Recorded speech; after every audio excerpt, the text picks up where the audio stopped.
Good evening.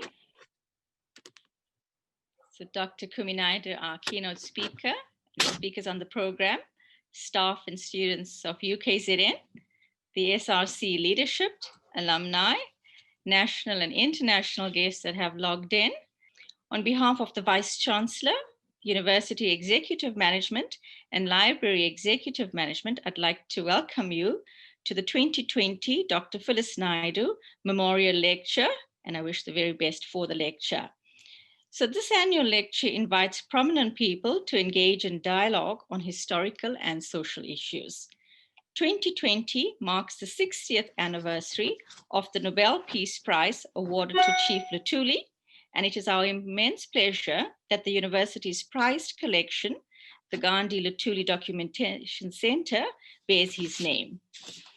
Dr. Phyllis Naidu was an anti-apartheid activist, teacher, lawyer, and author who left a lasting legacy by writing and publishing numerous books that recorded the history of the anti-apartheid struggle and the selfless contributions made by ordinary activists that she knew and worked with during her time in South Africa and in exile. Dr. Naidu received numerous awards and accolades, including an honorary doctorate from the University of Durban-Westville, now the University of KwaZulu-Natal. In 2003, the South African government conferred the Order of Luthuli in silver on Dr. Naidu for her outstanding contribution to human rights and the struggle against apartheid. So although Dr. Naidu passed away in February 2013 at the age of 85, she will be remembered for her outstanding participation in the liberation movement, as well as her immense contribution to South African society. Dr. Naidu had an extensive and rare collection of books, letters, legal documents, and photographs that captured the significant contribution of various activists, video and audio recordings, and memorabilia.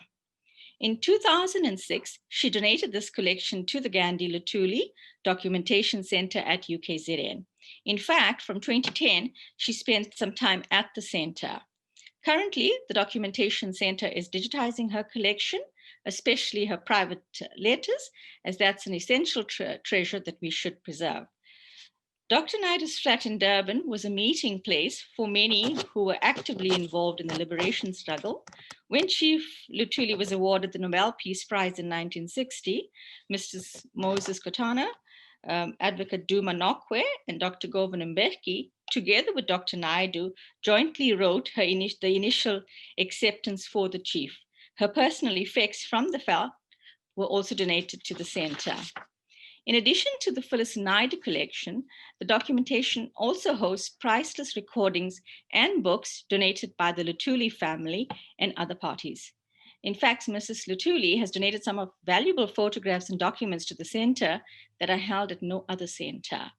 It is therefore a fitting tribute that this year's annual memorial lecture be in Chief Luthuli's honor, the 60th anniversary of his Nobel Peace Prize. The university is also delighted to have an esteemed and distinguished alumnus, Dr. Naidu, as our keynote speaker. With that, I'll hand you over to our SRC president, Mr. Moses Nkumbako, who will introduce our facilitator. Thank you very much, ma'am. And thank you to the students who have decided to also join us for Dr. Phyllis Naidu Memorial Lecture. Firstly, I'd also like to greet our panelists that we have here today. Greets our students' populace in the University of KwaZulu-Natal. Greets everyone who's external, who has came in to tune in on this live program. Greets the EMC management that is also partaking in watching this program.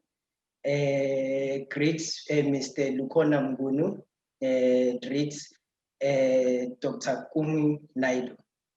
Mine, it's very easy for the day. I'm here to introduce our facilitator for our program, who has contributed tremendously in our society, and also who has contributed so much to us as student leaders through his books that he has produced for us, and through the education that he has been bringing to the society at large. The person that I'm going to introduce is Mr. Lukona Mnguni, who holds a Bachelor of Community and Development Studies, who graduated with a cum laude and an honors degree in conflict transformation and peace studies. Even there too, he graduated with a cum laude, both from the University of KwaZulu-Natal. Mr. Ngunu holds an MSc in Africa and International Development from the University of Edinburgh in November 2015, after having received the Commonwealth Scholarship to pursue his studies. He currently serves as a PhD intern research in the Marine Web Race Relations Unit and a lecturer in the School of Social Science at the University of KwaZulu-Natal here in South Africa.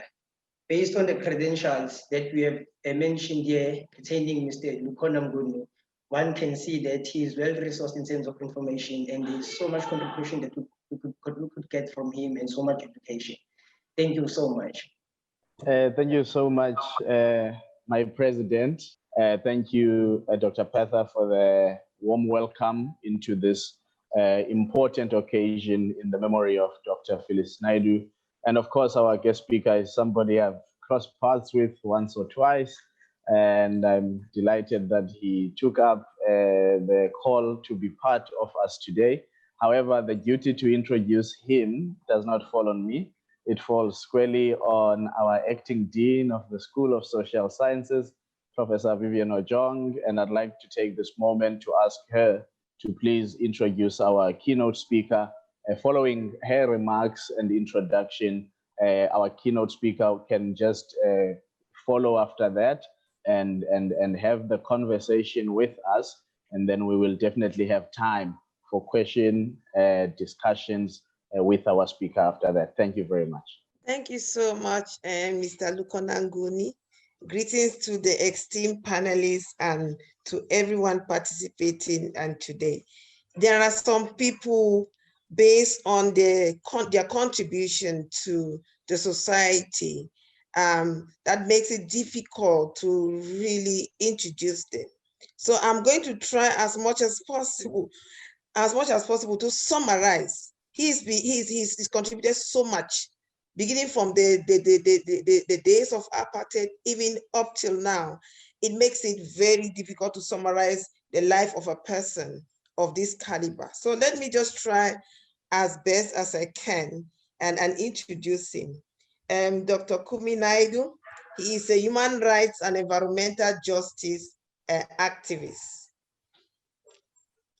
A seasoned activist in South Africa during the struggle against apartheid, Dr. Kumi Naidu has never lost his broad vision, his deep commitment to people and planet, and his capacity to catalyze communities and movements for justice across issues, sectors, and international borders.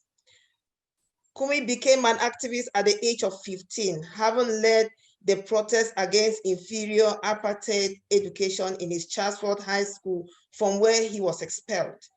He put his energy into initiating and strengthening his community structures, and through the youth organization, Helping Hands, where together with other youth, provided hope and assistance to his community and a strong resistance front against apartheid, a brutal and repressive system of government. In 1986, Kumi was forced into the underground, where he joined the African National Congress after yet again facing the stark reality of imprisonment after being arrested and charged for violating the state of emergency regulations. He remained in the United Kingdom until Nelson Mandela's release from prison in 1990. Upon his return to South Africa, he began working on the integration and normalization of the recently unbanned African National Congress, the ANC. During South Africa's first democratic elections, Kumi was appointed as one of the official spokespersons of the Independent Electoral Commission and director in the IEC, responsible for training all electoral staff in the country. Kumi was the founding executive director of the South African National NGO Coalition, an umbrella agency for the South African NGO community, incensed by the fact that South Africa has one of the highest rates of violence against women. Kumi helped organize the National Men's March against Violence on Women and Children in 1997. He also contributed to drafting the Domestic Violence Act. Kumi served on the Adult Literacy Education Board, an organization tasked with providing education to South African adults who were previously denied education. After serving as Secretary General of Civicus World Alliance for Citizen Participation, based in Washington, USA, Kumi joined Greenpeace International as an executive director, where his role and actions impacted and inspired activists around the globe. Having been headhunted by Amnesty International to serve as its Secretary General, Kumi raised awareness and action about the plight of the victims of war and famine, especially in war-torn areas like Syria and Sudan. Kumi currently serves on the International Council of Transparency International. As a founding chair of the Campaign for a Just Energy Future and a patron of Future South Africa, Kumi constantly advocates for accountability and an end to corruption in South Africa and the world. He has served as chair of the Global Call to Action Against Poverty, president of the Global Call for Climate Action, and as a board member of Shared Interests and the Tembani International Guarantee Fund. He also served as board member for 350 of the Global Green Grants Fund, and as an ambassador to the Southern African Faith Communities Environmental Institute. Kumi Naidu is recognized internationally as a fearless advocate for human rights, gender equity, economic justice, and environmental justice. Kumi is currently Professor of Practice, Thunderbird School of Global Management at the Arizona State University, Global Ambassador Africans Rising for Justice, Peace, and Dignity, Visiting Fellow, Oxford University, and Honorary Fellow, Magdalene College. Kumi Naidu is the recipient of the following honorary doctorates. Honorary doctorate, Nelson Mandela Metropolitan University, South Africa, which was awarded in 2014. He also has an honorary doctorate, University of KwaZulu-Natal, South Africa, awarded in 2016. He has another honorary doctorate, Durban University of Technology, South Africa, which was awarded in 2017. He has another honorary doctorate offered by the University of Johannesburg in 2018. And finally, he has an honorary doctorate offered by the University of Adelaide in 2018. Thank you so much. We are really expecting to really sit and drink from the wealth of your experience. Thank you. Thank you very much for that amazingly generous introduction. I was getting a bit worried that the introduction might be a little longer than my speech. So thank you very much. That was super generous. I'd like to extend a special greeting to the families of Dr. Phyllis Naidu and Chief Albert Luthuli, as well as two other stalwart families in our province who recently lost struggle heroes, and that is the families of Paul David and Vijay Ramlakan. I would like to thank you for this kind invitation to deliver the Phyllis Naidu Memorial Lecture for 2020, and to honor someone who mentored Aunt Phil and was one of the greatest of South Africans who ever lived on the occasion of the 60th anniversary since receiving the Nobel Peace Prize, Inkosi Chief Albert Luthuli. When I received the invitation, I was advised to turn it down due to the fact that I'm recovering from some challenging health problems and a quite serious burnout that I recently faced. However, I could not refuse such an important invitation for so many reasons. But to be honest with you, especially when the image of Aunt Phil popped into my head were there saying, "You bloody idiot, you just go and do the lecture. You sent me to so many places to talk and I always went. Make some time for me as I made time for you and other young activists when I came back from exile." So Aunt Phil, yeah, I am reporting for duty. Phyllis Naidu inspired thousands of people and had the love and respect of progressive, peace and justice-loving people around the world. She followed in the great footsteps and was inspired by leaders in our great province of KwaZulu-Natal, especially Nkosi Albert John Luthuli, with whom she had shared a very special bond. Today, we also celebrate the 60th anniversary of Chief Luthuli receiving the Nobel Peace Prize in 1960. Chief Luthuli was under house arrest at that time and was given special permission by the then apartheid regime in December 1961 to travel to Oslo, Norway to receive the Nobel Peace Prize. In his speech, he dedicated the award to, and I quote, "recognition of the sacrifices made by the people of all races in South Africa, particularly the African people who have endured and suffered so much for so long," unquote.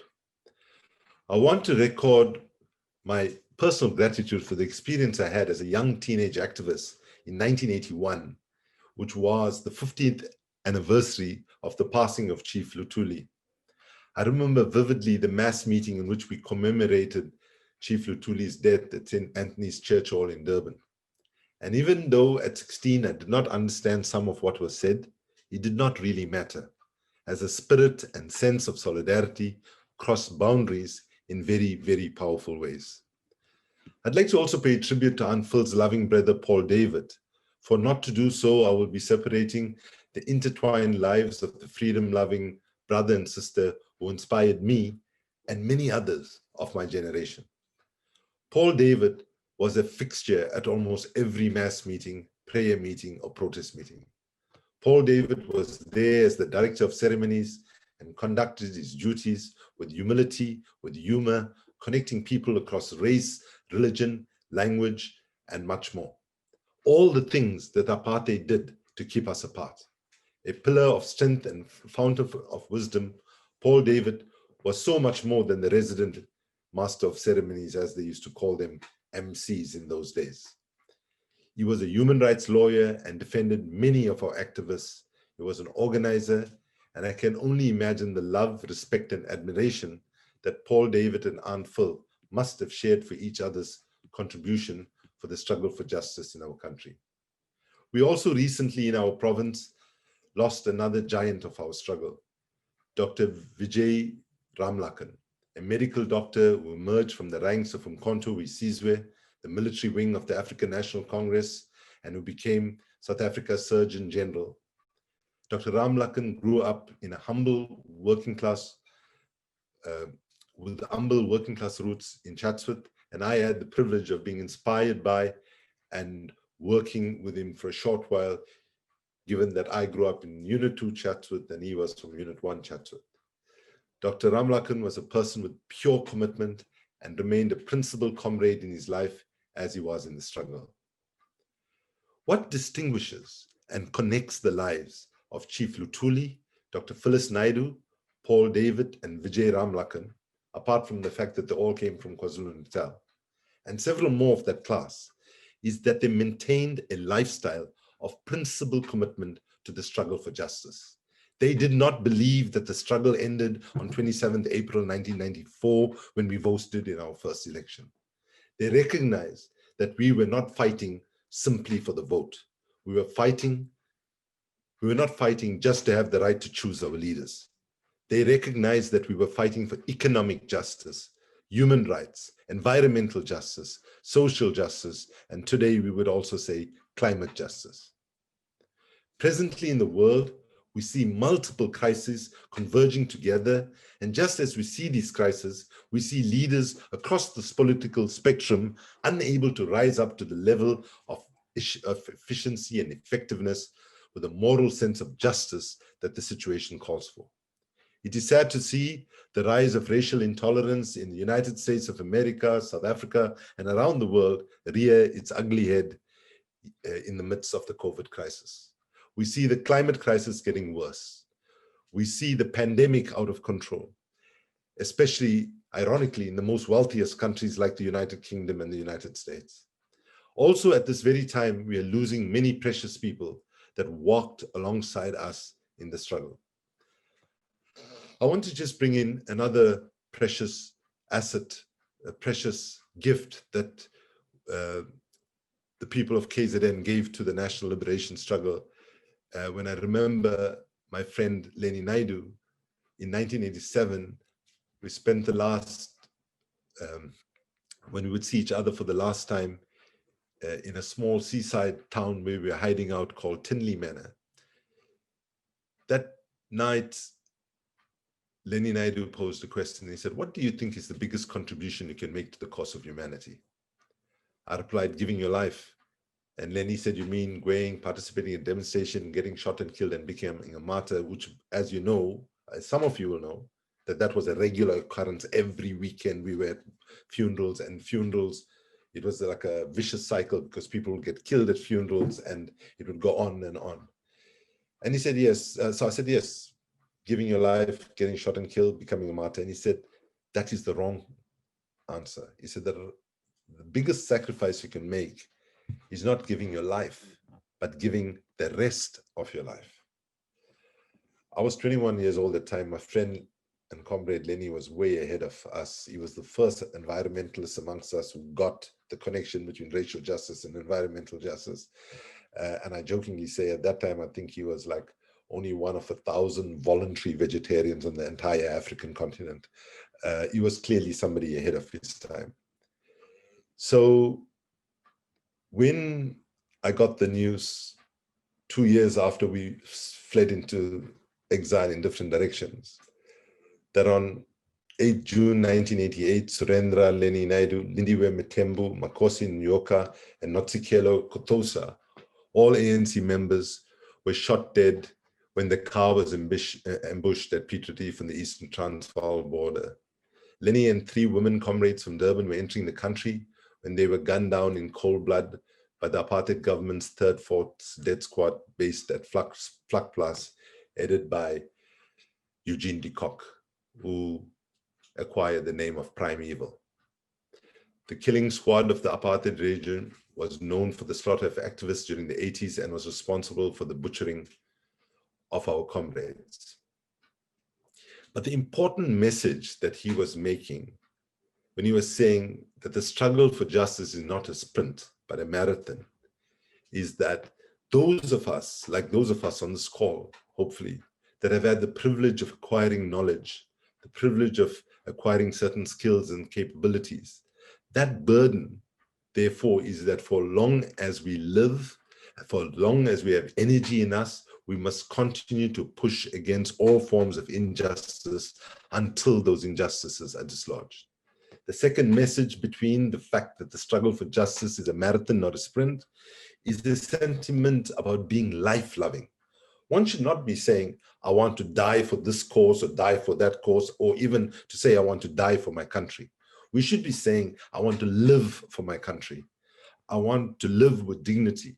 We are not going to forget the promise we made to our people that the day South Africa attains democracy and access to the levers of power, and more importantly, the day we get access to resources that should have been deployed to the benefit of ordinary South Africans, whether they were involved in the struggle or not. And we must remind ourselves the struggle was never about the interests and the concerns and the privilege of the leadership of the movement that fought for liberation. We did so as willing volunteers, and none of us should have had an expectation of payback, sadly, as far too many of our current leadership have that mentality.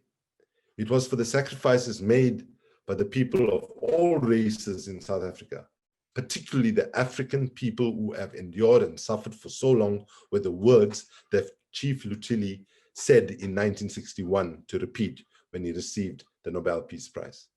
And we must ask ourselves today, have we honored that commitment?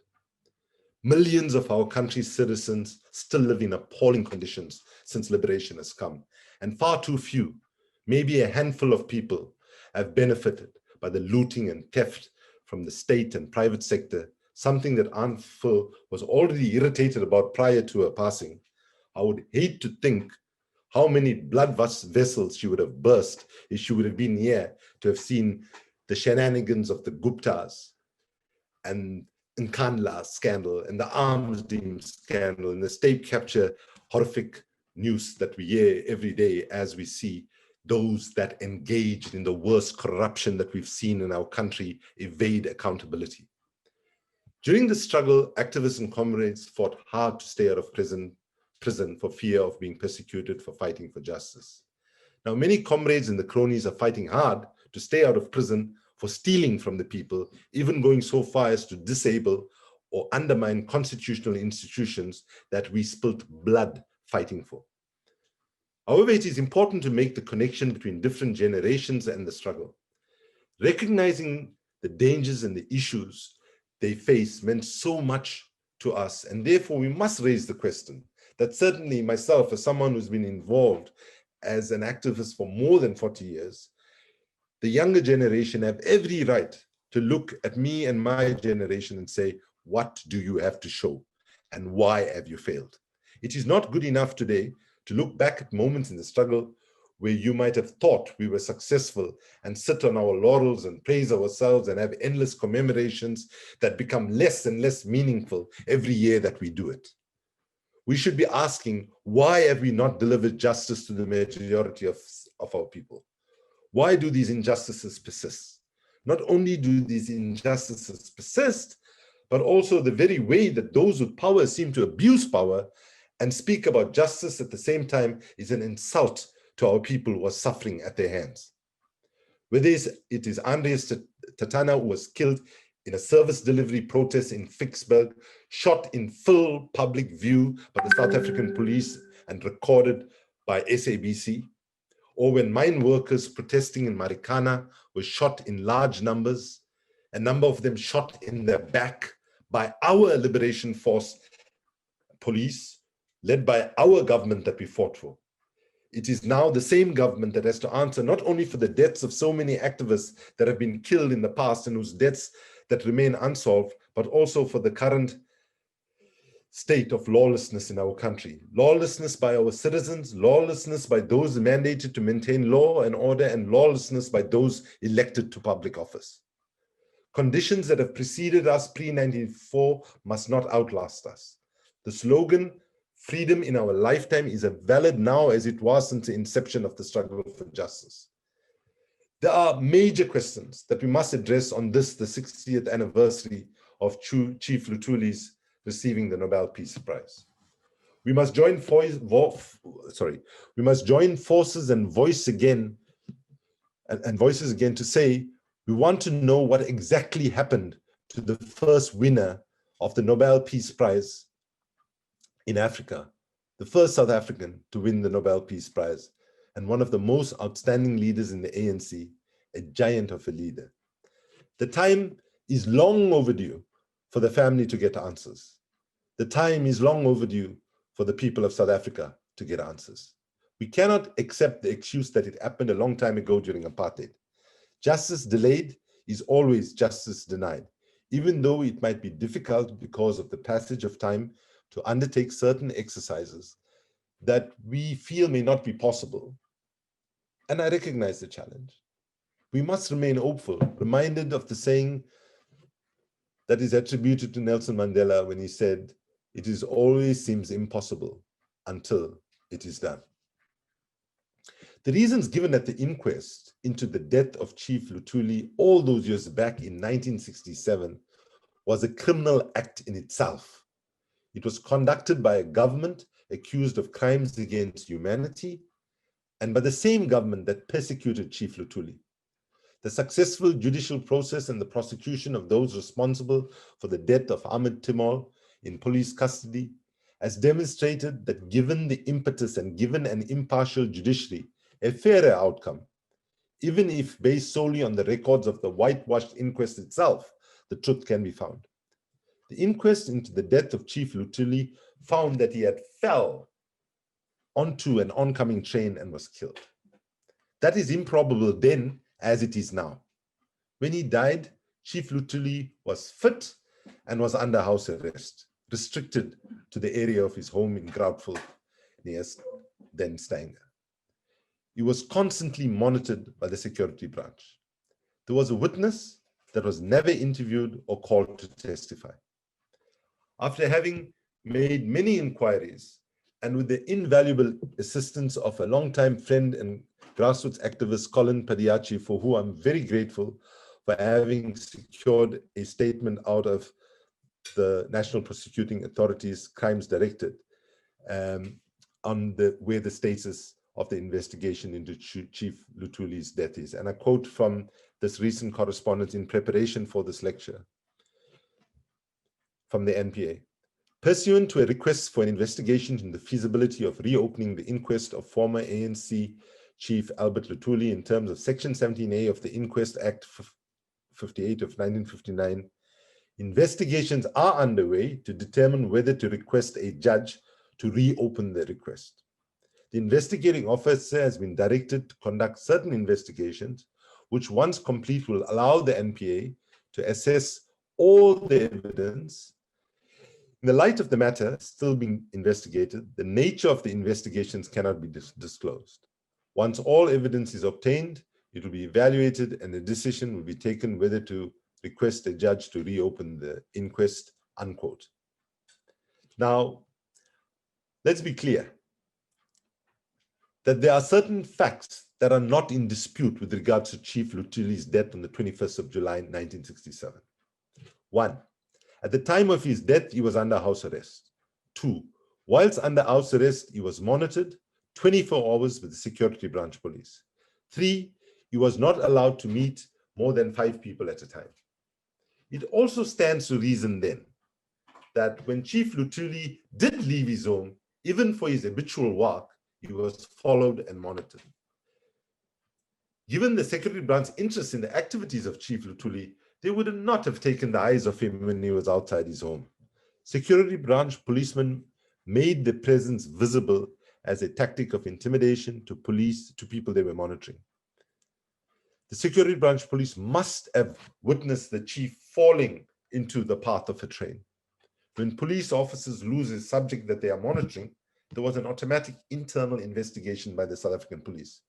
No such investigation was presented before the inquest into the death of Chief Luthuli in 1967. So from this platform today, in this Phyllis Naidu annual lecture, I humbly had my voice to those of many others who've been calling for the investigation into the death of Chief Luthuli to be finalized by the South African police and the NPA Priority Crimes Unit and placed before a judge in our courts. Some might ask, why is it that we want to delve so much into history? This is a fair and important question to be asked because the moment we live in is such an urgent one as climate change threatens to wipe out humanity as we know it and many other challenges. If we fail to make changes in the next 10 years, but let's stop to ask, why is it important that our history be correctly recorded? Understanding our history is so important, and I want to put it in different contexts to make the point clear. I serve as the global ambassador to the Pan-African social movement called Africans Rising for Justice, Peace, and Dignity. We have launched a campaign called Rewrite History. And amongst other things, we have written to the British Queen calling for an acknowledgement of the crimes during colonialism and slavery, and for the Queen to offer an apology that's genuine and heartfelt, and for a set of interventions that will contribute to healing, including reparations. I believe that there cannot be any meaningful healing without full revealing of all the injustices that happened. It is not known, if it is not known where we come from, we will never know where we need to go. If we forget our history, we forget and negate our present. Whether we like it or not, that's the reality that has been played out 1,000,000 times over in many different contexts over the passage of time. I want to focus now on 4 ideas that are critical for the moment of history that we find ourselves, and to connect to the theme of this talk, which is the struggle for justice is not a marathon, is not a sprint, but a marathon. These ideas were shared by Chief Luthuli, Phyllis Naidu, Paul David, Dr. Vijay Ramlakan, and many others of that generation, which I think if we do not better understand, if we do not get our heads around, humanity will move from the verge of disaster, which is where we are now, to extinction. The first idea or concept I want to share with you is what is the worst disease that humanity is facing at the moment? Well, I'm sure we all think it's COVID. But I want to suggest to you, horrific as COVID is, that the worst disease that humanity is facing is not cancer, is not influenza, but is a disease we could call affluenza. It is a pathological illness where good, decent people come to believe that a meaningful, decent life comes from more and more and more and more and more material possessions. And this acquiring of possessions doesn't seem to matter that millions and millions around you have less and less. And what is particularly tragic is that this acquisition of wealth is as a result of corruption and unethical ways of actually securing wealth. We have witnessed this in places that have been built by taxpayers' money, when people around in Kandla, for example, live in poverty, and some people, especially now under COVID, struggling to even have food to eat. If we do not address the issue of what constitutes a meaningful life, the cold grip of greed will throttle and infect even good people. And Phil, Chief Luthuli, Paul David, Vijay Ramlakan had one thing in common. They all did not suffer from any version of affluenza. All of them had the possibility of being materially and fantastically wealthy, but they made the moral, ethical choice to use their knowledge and skills for the public benefit and not to acquire a lifestyle that is either not needed nor deserved. Let me tell you of a recollection very quickly of Aunt Phil. I remember when a second son, Shah, was still alive, and Shah was a wonderful friend of mine. I had the honor of helping her to move into a new flat at Scala Center on Mansfield Road. The most important possessions that Aunt Phil had in this humble 2-bedroom small flat that she rented was not any material possessions. It was not any portrait or gold coins or investment certificates. Rather, it was a history of the struggle captured in letters, in memoirs, in notes from meetings, and so on. For me, as a young activist, sitting in that historical archive in that little flat had much more value and importance to me than the number of big houses that I've had a chance to visit. She was a person that I loved and respected. So let me be straight. Affluenza is a disease today that affects everybody. It is a disease that is pushed by an economic system that is completely broken, an economy that is driven by consumption, and where the measurement of wealth is completely flawed. The measurement of wealth, GDP, gross domestic product, has become a mantra. A friend of mine, Italian Minister of Education, Lorenzo Fioramonti, wrote a book called GDP, Gross Domestic Problem, the world's most powerful number. And what you find is, how do we measure wealth today? If you chop down a forest or you engage in slave labor and so on, those are all positive things in GDP. So we have a way of assessing wealth that is completely broken, and we need to have the courage to begin to look for ways to change it. There are many things that are unjust and indefensible, and so are the ways in which wealth is accessed. And largely, wealth appears to be accessed in unjust, fraudulent, and undeserved ways.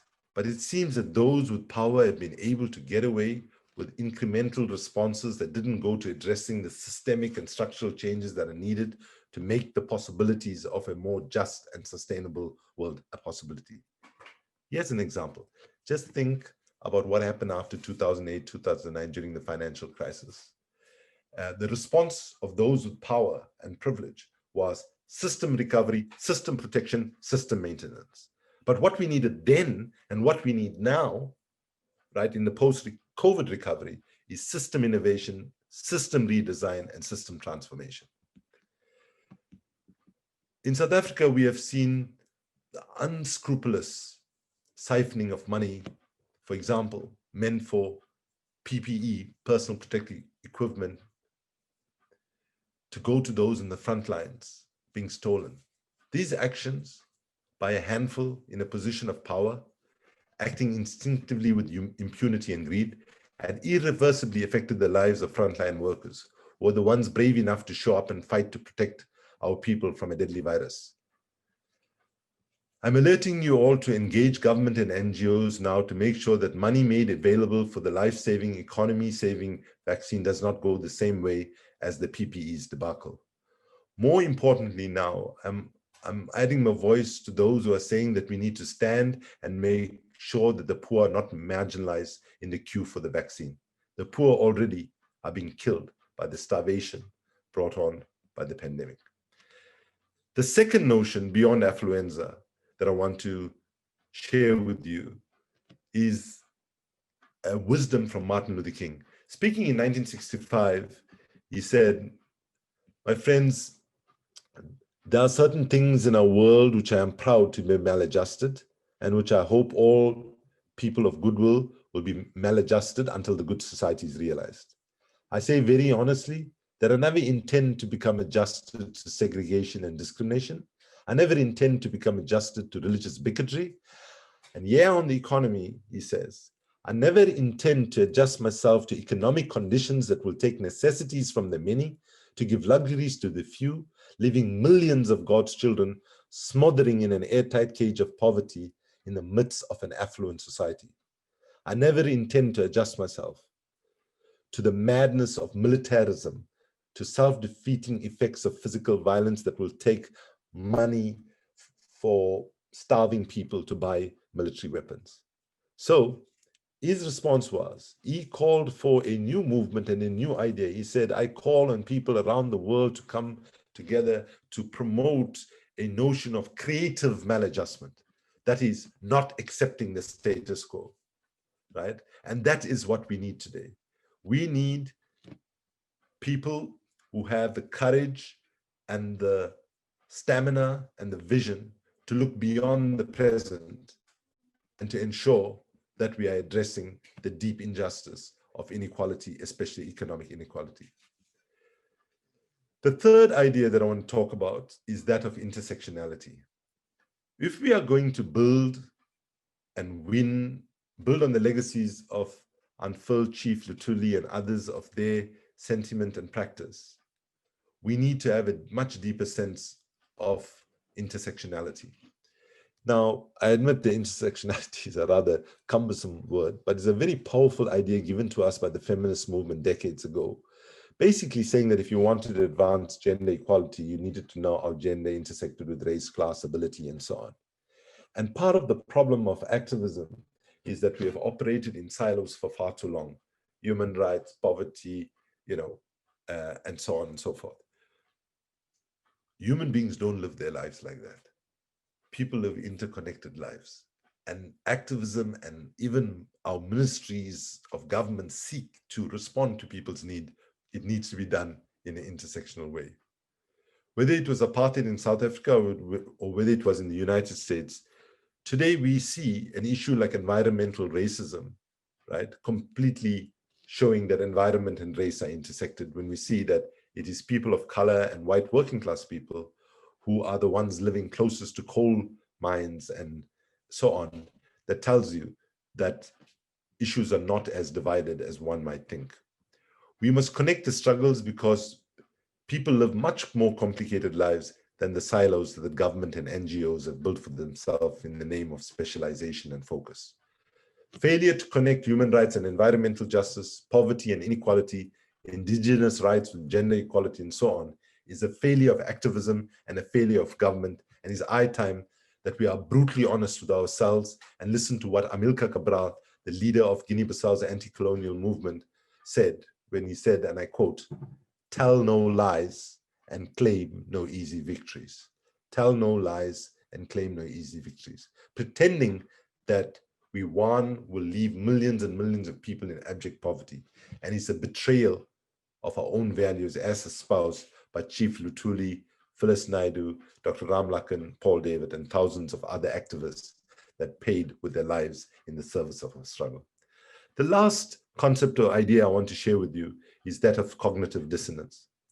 Cognitive dissonance is a psychological concept that simply refers to when all the facts are there staring you in the face, but you just deny it. It's the notion of denial. It's a problem in part that Thabo Mbeki had with the HIV/AIDS crisis. And right now, for example, Donald Trump is suffering a very bad case of cognitive dissonance where all the facts tell you that he lost the election, but somehow he wouldn't accept it. So this problem of cognitive dissonance has been shown by far too many political leaders in far too many places. The reality is that the world is in serious trouble right now. The biggest danger comes from the fact that scientists tell us that this next decade is the most consequential decade in the history of humanity. That if we do not get greenhouse gas emissions to peak and to seriously reduce by the end of 2030, we are in for irreversible, catastrophic, runaway climate change, meaning that humanity is at the end of it, and possibly we are looking at mass extinction. The good news is, and you probably heard people like myself say, save the planet, save the environment, and save the climate. The good news is the planet does not need saving. The planet does not need saving. The planet is just fine, actually. If we continue on this suicidal trajectory that we are on, think about it. The end result is that we warm up the planet to a point where we dry up our water resources, our land resources, our soil. It gets so hot, we cannot plant crops or cannot maintain them to harvest, and so on. The end result is that will mean we cannot survive. We will be gone. The planet will still be here. And quite frankly, once we become extinct as a species, the forests will grow, the oceans will replenish, and so on. So don't worry about the planet. Understand that the struggle to avert catastrophic climate change is nothing more or nothing less than protecting our children and their children's futures. So the challenge to all of us, especially parents and grandparents, is you cannot be lazy. You have to understand the science. It's not rocket science. It's straightforward, and you have to get involved. I jokingly upsetted my late sister didn't really upset her. My late sister, who passed away 2 years ago, who was in the finance industry, and she was selling insurance policies. And I was speaking at a meeting, and I said, if you really care about your children, don't take insurance policies. Become a climate activist, because that threatens your child's future more than anything else right now. All of these great leaders that we are honoring today, from Chief Albert Luthuli to Aunt Phyllis Naidu, would be in the front lines fighting for our very survival. The sad reality is that short-term political and economic interests has held back the kind of change and scale of change that we need. We cannot get by now with small incremental baby step changes in the right direction. This moment, this convergence of crises, or as I've called it in a book in 2010, this boiling point that we've reached, calls for billion acts of courage from ordinary citizens, whether it is in the racial justice movement, the environmental justice movement, the inequality movement.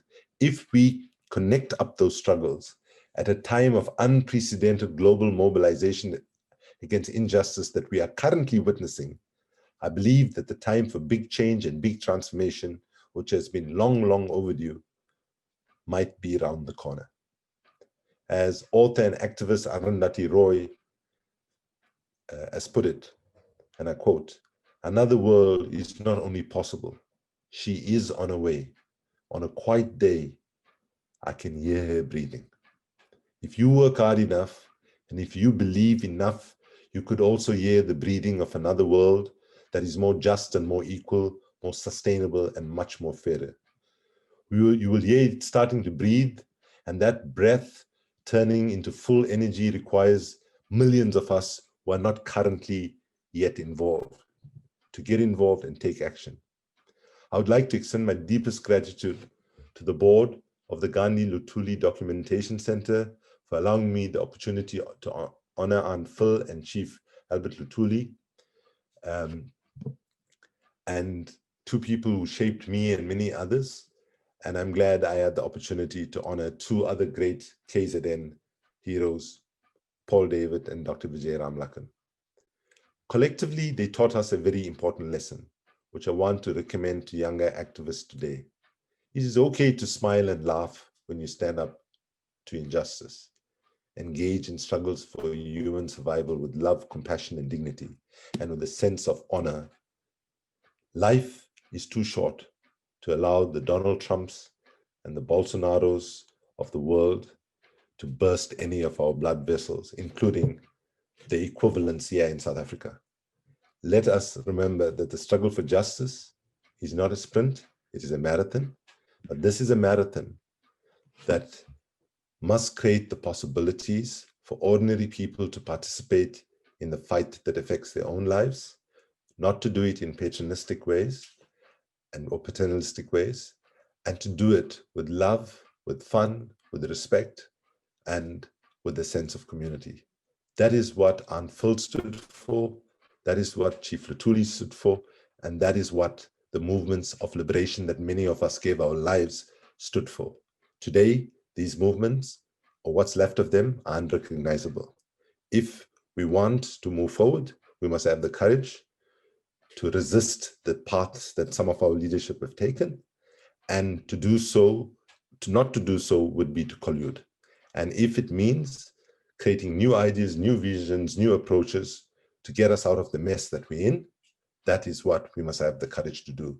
To continue to maintain a status quo that is fundamentally broken is cowardice. And we must decide whether we are part of the problem or part of the solution.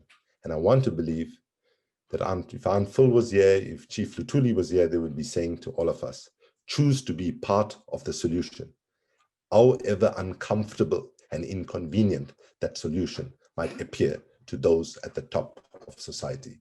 Prioritize those vast majorities of people that have benefited virtually nothing from our so-called liberation. Thank you very much.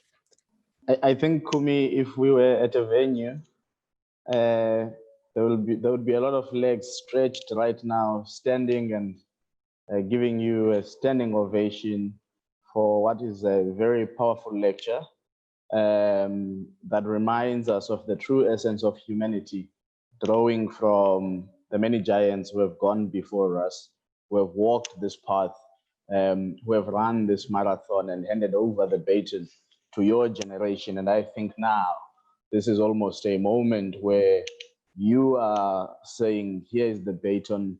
It's for all of us to exchange, and it's for all of us to play our role and make sure that we contribute to the society that we build. It's always absolutely refreshing to listen to you and how you connect all these multifaceted experiences you have had from all. I don't think there is an element of society you have not necessarily been actively involved in fighting for some change or the other.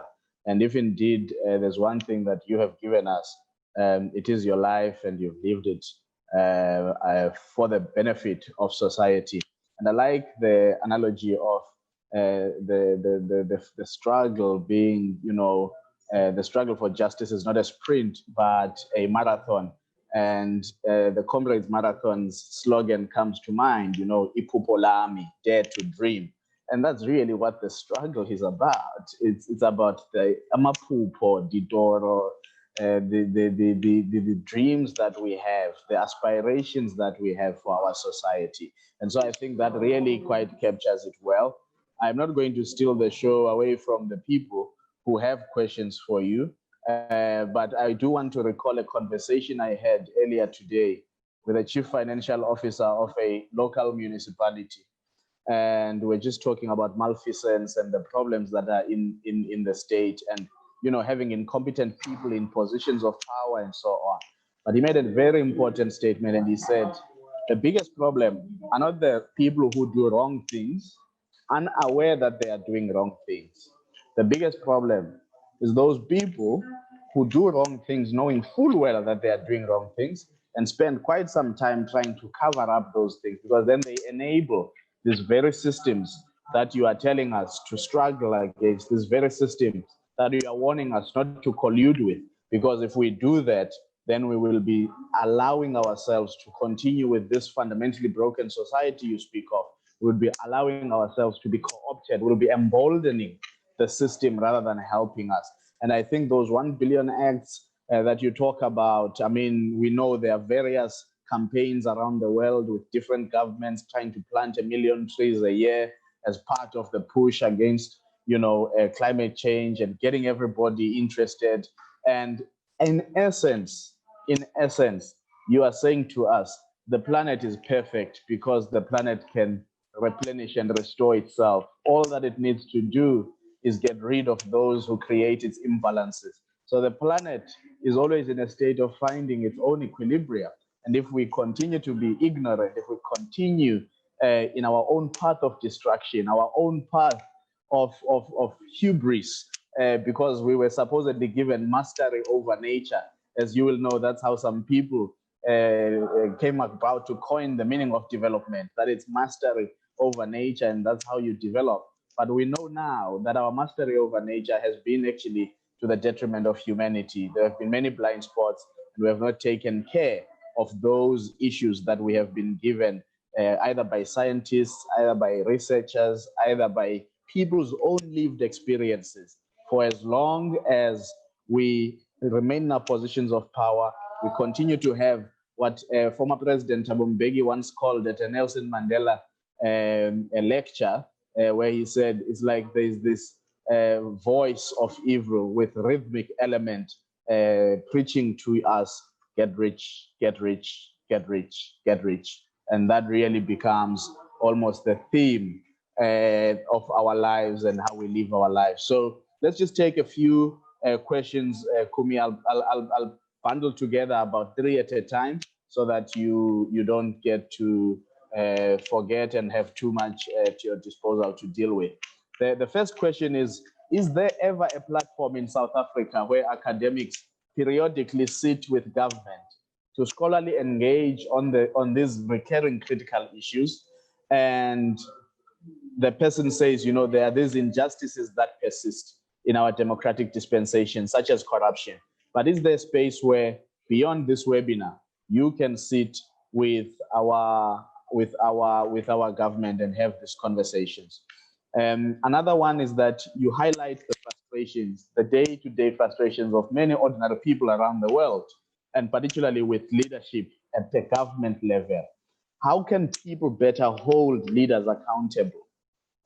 Because the person is making the point that you find some of these tools. You spoke about constitutional institutions that are being undermined or crippled by some people. Like we've seen recently some behavior at the Commission of Inquiry into State Capture, people trying very hard to undermine it. How do we ensure then we hold leaders accountable when they are in actual fact undermining some of the structures created for accountability?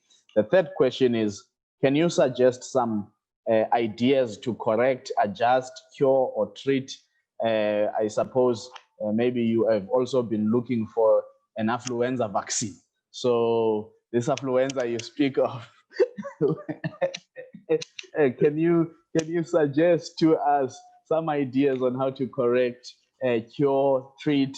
But I think besides curing and treating, because we are always on curative medicine, and that's why primary healthcare is such a missing link in our society. So we're always in the mode of curing.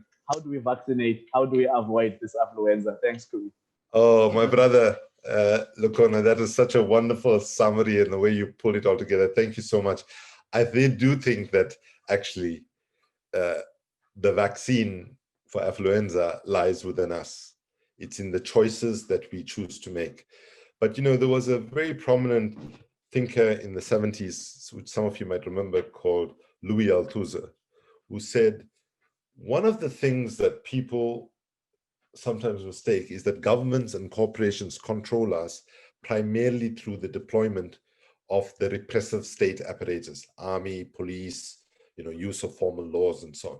While he acknowledged that, of course, that constrains the reality of political life, he said, the more important form of control actually is the ideological state apparatus, by which he defined as freedom of religion, freedom of, the space for the framework for religion, the framework for education, the framework for social norms and customs, and critically important, the framework for media. That is why the Guptas, for example, put so much of effort on, I forget what it was called, was it ANN 7 and that newspaper and so on, because they knew that if they were going to maintain an alternative narrative, they needed that media infrastructure. So I think that part of what activism must do is clean itself up as well. Because if activism is also mimicking and mirroring inequality and the kind of expectations of a particular lifestyle and so on, then in fact we are selling a lie. But going to the first question now and linking it to the second, on the first question, you probably know the answer to that much better than I do, and I'm sure anybody on the panel does, about whether there is this structure. But linking it to the second question, I want to just raise a caution about what on the face of it looks like a good thing, but what actually might be a bad thing. So I want to confess to you all that I have made many errors of activism over my time. That won't surprise you all. I've been around for a long time, so I would have made many errors. But one of the biggest errors I made was confusing access for influence, right? Confusing access for influence. So when 1984 came, right, I was then, the leader of the adult education movement in South Africa and was just becoming the head of the South African NGO coalition. And I tell you, at that time, we were being invited for the first time to so many processes, white paper, green paper, we were being consulted. In fact, we jokingly used to say that one of the diseases we were facing at that time was consultation fatigue, right? Because we were being consulted and we were mesmerized by this new possibility, and we would prepare for those meetings. We would have debates before we went into this meeting. We put our hearts and soul in, and government didn't pay us to come into those meetings, right? Some of the people went there voluntarily. Some of the people might have been on salaries with donor funding and so on, but basically a lot of time went. And I want to humbly confess that what we engaged in was theater. It was not good politics or good engagement.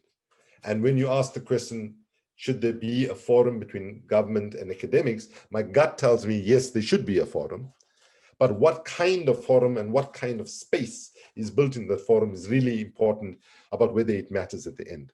Because I want to confess to you, even as the head of Greenpeace and the head of Amnesty, I can quote you any number of meetings that I went into with the Secretary General of the United Nations, President of the World Bank, various heads of state at the national level, or ministers in government in various places. 99.99% of the time, they knew what I was going to say. I knew what they were going to say, and we knew what the outcomes. We were just going through a theatrical process. They ticking one box saying civil society consulted, we ticking one box saying government lobbied, right? And we need to go beyond theater now. Literally, we have this decade to turn things around, right? And some of you might think I'm being a bit dramatic, but I tell you that don't listen to me, just listen to the scientists. Go read what the IPCC, the Intergovernmental Panel on Climate Change, said just over a year ago. We have now effectively 10 years to turn things around. And I say, yes, we need to continue to having dialogue with our government, but we now must challenge, whether it's academics, whether it's NGOs, whether it's church leaders, trade union leaders, even business leaders. We need to be saying, we want to be very clear about how the terms of engagement. And we must insist that if we're meeting with government, if business or trade unions or churches or other religious institutions or academics, let those meetings be transmitted through television, publicly, let our people know what's happening in those meetings. It's only with that kind of transparency do those meetings become worth the effort and time. Otherwise, we simply create a mythology that government is engaging and respecting and consulting us, but actually those engagements fundamentally will be, if we don't get the terms right, will be like where we get a chance to speak, but nobody listens. Thank you. Thank you so much, Kumi. Now, it's quite clear you speak of this marathon, but the window period is so short. In actual fact, there's probably a complementarity of both a marathon, some slight jogging, bit of Caster Semenya in between, and you've got to now allow some pacing. And I think one of the questions we have from Jacqueline is, how do you advise young activists to give them tips on how they can help pace themselves for this marathon? And our policy windows in that 10 years are very small, very minimal, especially at a global level. Everybody's attention is sort of on the SDGs, and the SDGs themselves, those sustainable development goals, came about with the realization of the need for this intersectionality that you speak of. But they can also be used as a deflection point on the urgency, particularly of the climate justice question. And so how do you marry this idea of pacing ourselves for the marathon, but also take us through if you see any policy window opportunities for us in the next 10 years that you talk about, because you define this as a very, very fundamental, important decade to push back on this catastrophic demise we are facing as humanity. And when you talk about those policy windows, from Kyoto Protocol to Paris Accord, it was more than a decade to get there. It wasn't an easy path. Donald Trump's pulling the US out of that Paris Accord further creates and compounds our problems in this journey. So where do you see the low-hanging fruit in terms of this next 10 years? How do you help people pace themselves in that marathon, which might involve a bit of sprinting? Thank you very much, Lukona. Again, very well captured questions and half answered by your elaboration. Actually, the answers are in your analysis. And the short answer is, how do we do some of the things? How do we get the balance right and not burn out for young activists?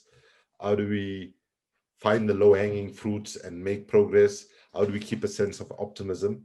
The answer to all of those questions, the short answer is with extreme difficulty and maximum creativity and innovation on our part as citizens. And I'm now talking citizens, right? Not talking about existing organizational formations, because part of what we must do today is ask ourselves, is the architecture of organizations we have, even within civil society, is it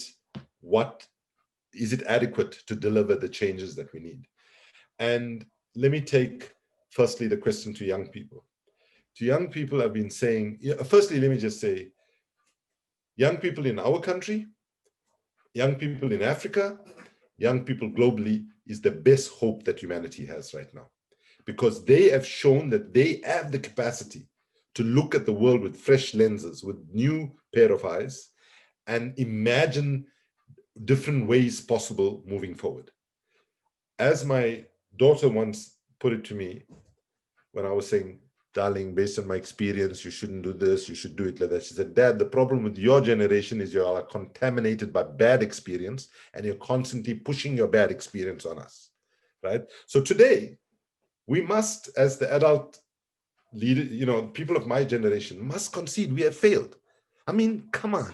I'm sorry to say this, but it is so utterly painful for me to think about the comrades, many of whom I didn't mention here, such as Jomo Mikis, who was murdered brutally in daylight in Makhabeni in the south of Durban in '86.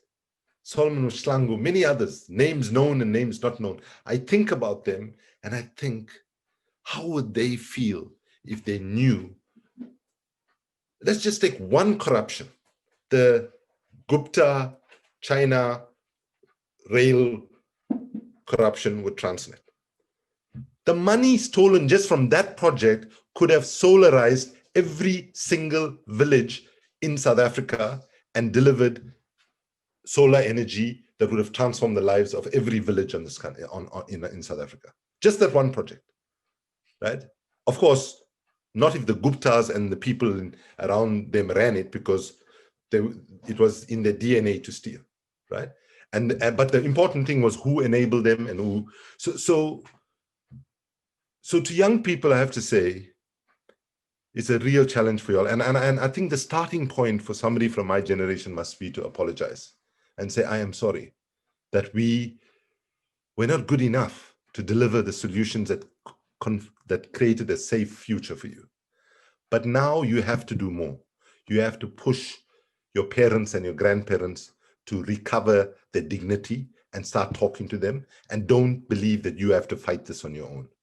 People like myself must be challenged and be asked, what can we do differently? And I see my role and my generation's role now is more as supporting the younger generation and to interrogate why have we failed and share those lessons of failure so that younger people don't make the same mistakes, right? And but the one thing that I've been saying to young people is please, please, please, do not give up your youth. Do not give up your innocence. What I mean by that is, when people ask me, you got involved as a 15-year-old, do you feel angry? Do you feel anger and so on? I say, no, I don't feel any anger or anything. I just feel some regret, though, that we became adults so quickly. We were having to make adult decisions when we were 14, 15, 16, life and death decisions, and what I say to young people is celebrate the community and the friendship with the other people that you're working with. Make sure you're laughing on a regular basis. Remind yourself that activism is sexy, it's not boring, right? Make it fun, make it something that is not simply, the notion of an activist when I was growing up was, I think, not a good notion. It was a construction of a very serious person who was like me, ultra boring, ultra disciplined, one-track mind, focus on struggle, struggle, struggle, struggle. And I want to conclude this answer by quoting somebody that you might find surprising. And that is Steve Bannon. Steve Bannon was the architect of Trump's victory and is one of the most fascist people in the world today. But there is something we can learn from Donald Trump and Steve Bannon and that ilk. They understand something much better than we understood. And this is simply what it is. Politics does not drive culture. Culture drives politics. Think about it. Politics does not drive culture, culture drives politics. So if you're an activist and you don't respect the cultural realities of our people, understand the diversity, the distinctions, and so on, you disrespect culture. And if you disrespect culture, you won't win the favor and the support and the engagement of people to participate. And as far as the low-hanging fruit, the good news is the writing is on the wall.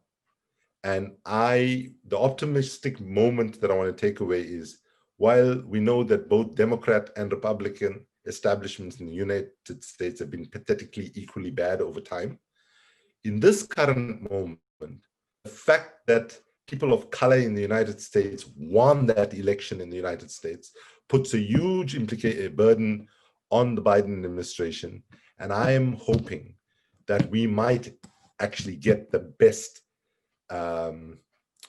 internationally vulnerable, engaged US administration at a time when they need to recover their image and so on. And I hope therein might lie some major systemic and structural changes that can happen quite quickly, such as calling on all central banks around the world to pass regulations saying, no, not 1 cent can go into oil, coal, gas, or anything else that is destroying our children's futures. Thank you.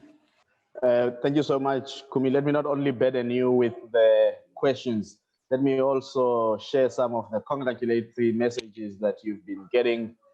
People really applauding you for your selfless leadership in the space of environmental justice and social equity, especially in the cause of the enhancement of life for all, commending your zest and passion for activism and doing it in such a manner that you live up to what you say, that the struggle was not about the privileges of the leaders, and that there is no payback that we should be taken. But I also think when I was listening to Prof. Ojong's introduction of yourself, I also thought, it can be quite nice to be an activist. Surely you can summit and travel all these places around the world and be visiting professor and really have that recognized, because that also, I think, is an important statement of a time where our institutions of higher learning globally, some of them, particularly like the likes of your Oxford, who have collaborated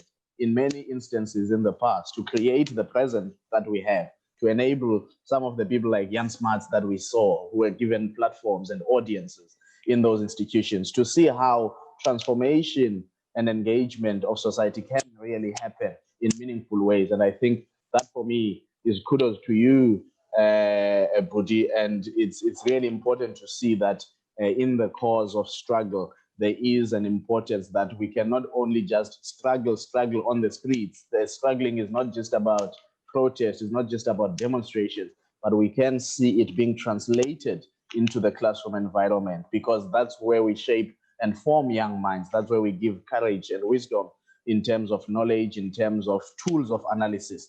And now you come and you are able to, in those spaces of higher education. I think that's quite commendable. And so the last set of questions, because I'm also mindful of time, I'm aware that we started a bit late, but I wouldn't want to keep people too longer than they had anticipated to be with us this evening. So one of the questions that is there, I'm laughing because this global analysis always tends to invite this question. You finished your talk without mentioning the word capitalism. How could you not, Kumi Naidu, mention capitalism? Why have you turned against your ways? And the person just wants to know, please provide some views on how capitalism can be abolished and whether the ANC can actually be a vehicle for abolishing capitalism, I suppose, in the context of South Africa. There's another very important question, and that question is around genetically modified organisms, GMOs. What are your thoughts on GMOs and that being a panacea for food security in line with climate change? And just the name of Vandana Shiva popped in my mind as I finished reading that question. Yeah. But over to you, and I think those are the last few questions we have this session. Thanks. Thank you, my brother. So on GMOs and whether GMOs deliver food security, let me just briefly say that is a major, major lie that's pushed by the Monsantos and other big players in the food industry. There is no verifiable, accepted scientific finding that says GMOs are safe. That is not to say that they are not as a result of the sheer domination by the US companies in African spaces and Latin America, in other parts. They have been able to push GMO, but what we have seen is that people are fighting back. And I would say, please disassociate the idea that GMOs promotes food security. GMOs exist because it helps makes huge amount of money for the food companies, and that's what drives them. You can, I've engaged with these people in those industries. There are some decent people within them, but in the main, they have to deliver to the shareholders, and what they need to do is deliver a particular framework that actually maximizes profit at whatever cost. Then I love the question. Thank you, my brother, or sister, whoever raised the question about capitalism. Actually, to be honest, if you deconstruct, I will get a written version finalized in the next 48 hours, which will be put up on the website. And if you analyze it, it is fundamentally a wholesale critique of capitalism, right? But what I find is in this very polarized world, in the way debates happen, if you use the C word or you use the S word, socialism word, or the C word, communism, these things are almost meaningless today. And I thought, given that we've had a serious lecture, and given that in the respect, in the spirit of culture, and you know what I said about culture being most important, I proposed to the organizers that maybe we, because Aunt Phil used to really be a life-loving activist. I misjudged the context of the lecture, and I suggested maybe we can get everybody to do, you know, the Jerusalem and dance challenge at the end as a tribute to, but that was vetoed. But I also think activism must have love and humor and so on to keep people engaged. So I want to dodge the question, but to say everything I say is that the economic system is broken. The truth is we don't even have capitalism anymore. We have casino capitalism, right? You know, even the architects of capitalism look at it and say, oh my God, we cannot believe these people drove it to that extent and that level, right?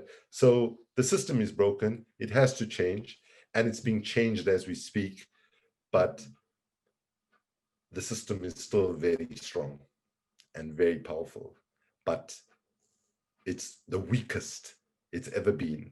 If you look at how public opinion, even in the United States today, people under the age of 35, 40, the majority actually think socialism would be the way forward, okay? But what does socialism, capitalism, communism mean today, right? So I want to end by saying, I don't know exactly. Therefore, I simply say that what we need is economic justice, right? And whatever shape or form, if it means taking an entrepreneurial piece from capitalism that works and is not unjust, I'm okay with that. If it means taking the bulk of central planning or some aspect of central planning that works and is not unjust and is married together, I'm okay with that. But to end on a lighter note, right? This is just an anecdote, just to end on what I think would have made Aunt Phil laugh, okay? So I was the head of the National Literacy Coalition, this was 1993, just preparing for actually, no, this was after the first democratic election, 94. And later that year, an old comrade of mine from campus was coming to just visit with me, right? I'm not going to say his name because I didn't consult with him, so I don't want to embarrass him. And so I was in my office on a Friday when he was coming. He was going to meet me and we're going to have dinner around the corner in Braamfontein, in Joburg. And I noticed he was a bit late. So I was looking out from the 6th floor and I noticed he parked his car very, very far away. And the car was a spanking new Mercedes-Benz, okay? So when he arrived, I said, hey, bro, why you parked your car so far? Yeah, you were hiding from me, right? I told you the address 3 times and I told you park at this intersection. And he said, hey, comrade, I was a bit embarrassed, you know, you continuing to be you know, you still staying in your world, you still keeping a simple lifestyle, and me, I'm pitching up, yeah, with a BM, with a Mercedes-Benz. And then he said, but you know, I just want to say to you, comrade, I just want to place on the record. He says, I'm still a communist at heart. I'm still a socialist in orientation. It just happens right now I'm a capitalist in practice.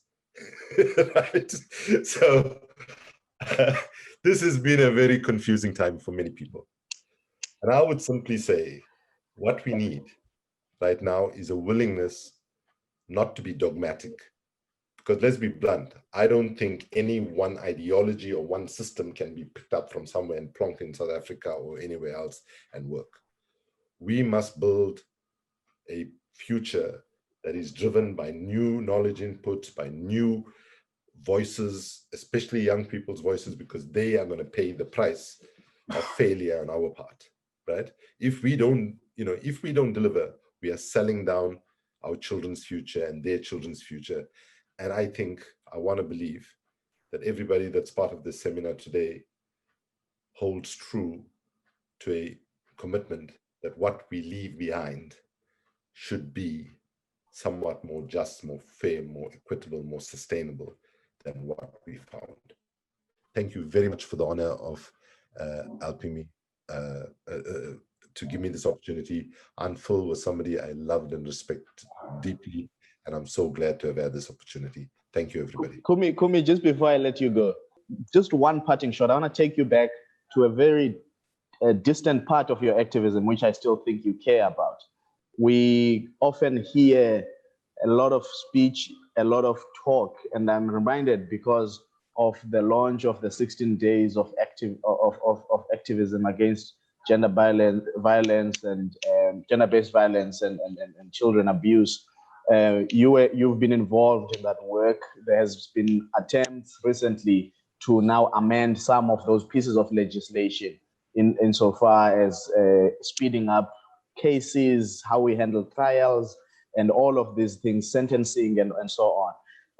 When you look at us now, and I'm also reminded of when I was refreshing my memory on some of Dr. Phyllis' life, in that when she was about 10, in actual fact, she sort of confronted a form of gendered violence, because she was asked to go call a boy when she was helping out her father at an event somewhere in the community. And when she went out to call for this boy, and then there was this lady, dignified Zulu lady, she's referred to say, that boy you are calling for is actually my husband.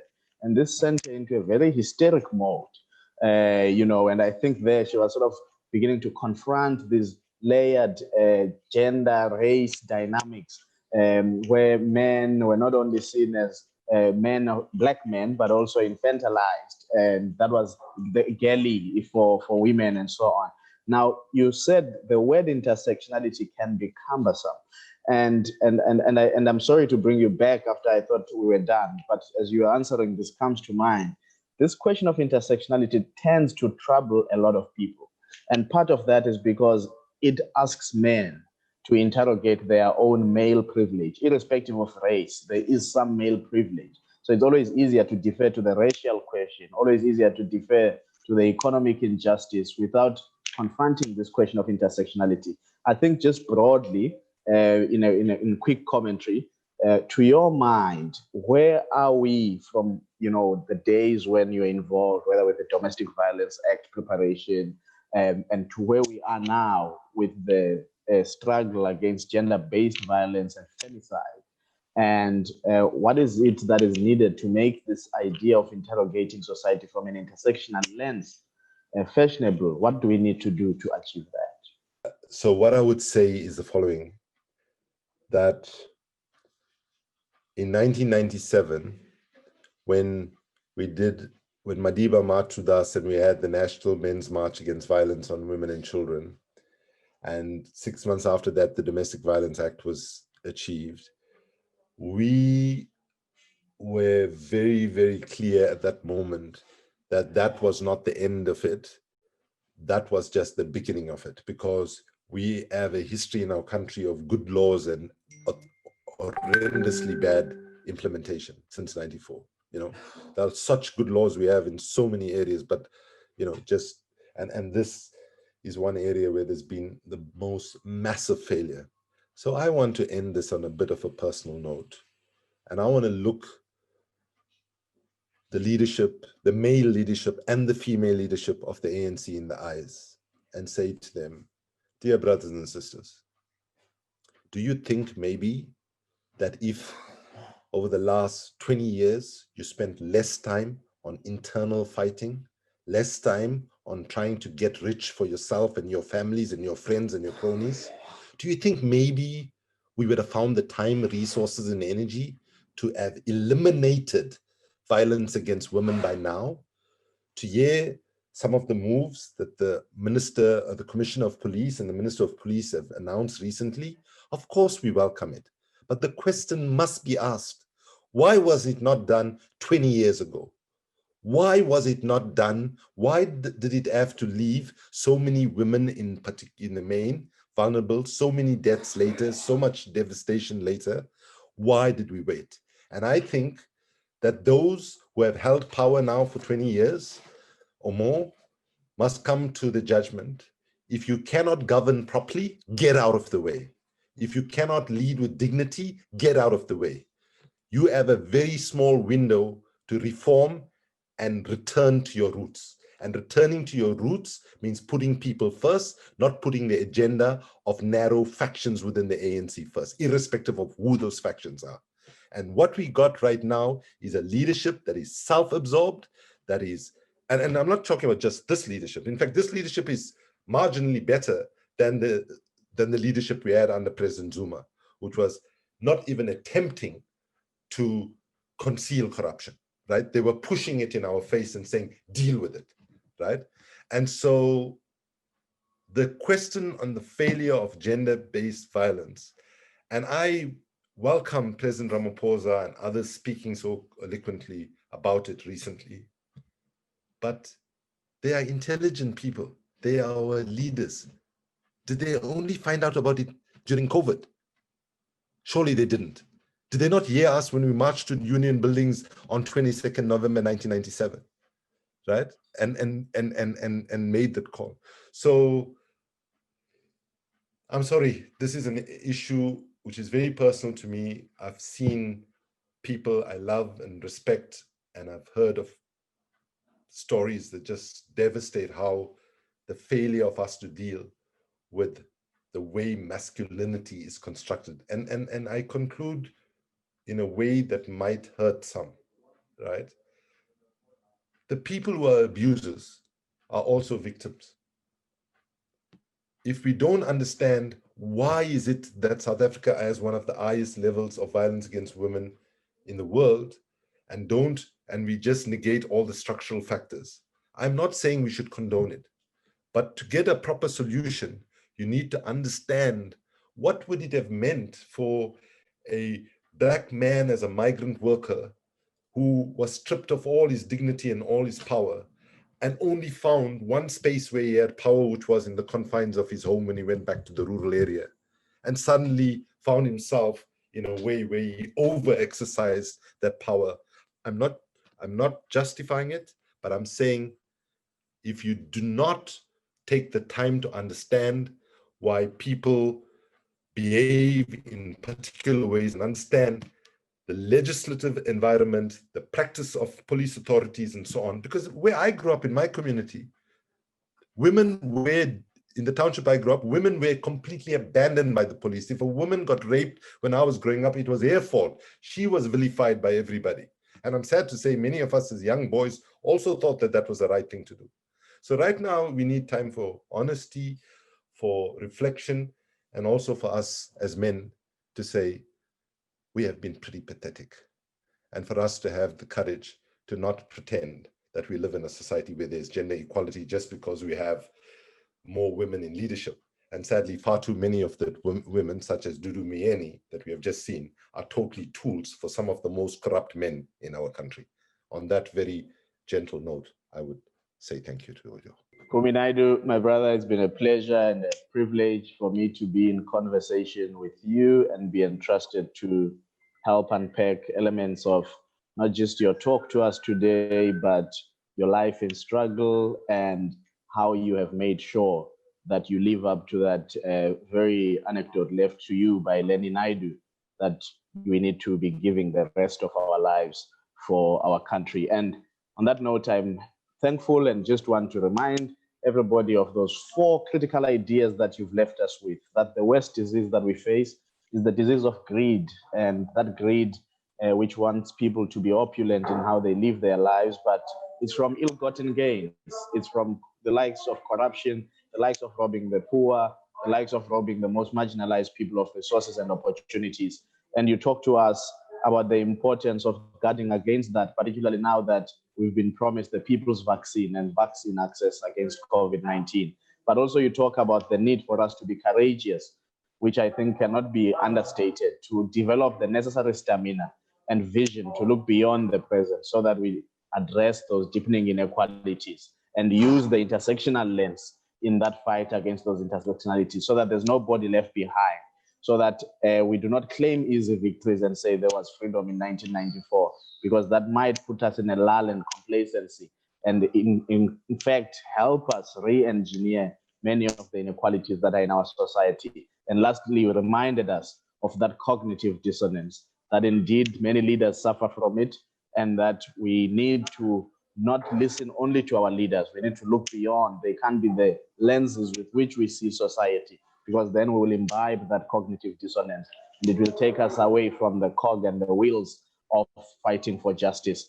But last, you say we must laugh while we're at it, because indeed it is with love, compassion, and dignity that we must pursue the struggle. With those words, thank you very much, Phyllis Naidu, and I would like to call upon Advocate Zandile Konoredi to do our vote of thanks. And with that, ladies and gentlemen, it will be a good night, and thank you so much for your time. Zandile, over to you. Thank you, Lukhona. Good evening, everyone. My function today on behalf of the Advisory Committee is to do two things. The first of which is to thank everyone, and the second is to say goodbye to all of you here. Unfortunately, the goodbye is going to be a cold one. Usually, we have time to engage with our attendees and our guests, and just to have a casual chat over some samosas and tea and coffee. And it's unfortunate that COVID has deprived us of that opportunity. Kumi, I think you saved yourself from being called a bloody idiot, as you postulated that Aunt Phil would and only she could have done. So many thanks to you for honoring the invite and delivering a fantastic lecture.